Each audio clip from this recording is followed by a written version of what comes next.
अस्सलाम वालेकुम नाज़रीन, डीके टीवी की जानिब से मैं हूं आपका मेज़बान मलक अली। हरबसपुरा मक्का कॉलोनी के रहायशियों का गंदगी के ढेर और ख़राब सीवरेज सिस्टम के ख़िलाफ़ एहतजाज।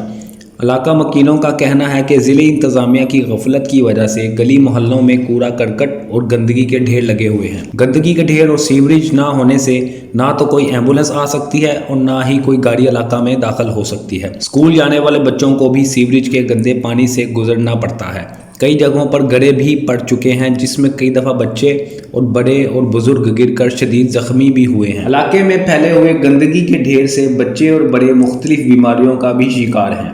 आवाम को ना तो पीने का साफ़ पानी मुयस्सर है और ना ही कोई सीवरेज का निज़ाम है। शहरियों का कहना है कि डिप्टी कमिश्नर, ज़िला इंतज़ामिया और महकमा बल्दिया से भी कई बार मुतालबा किया है।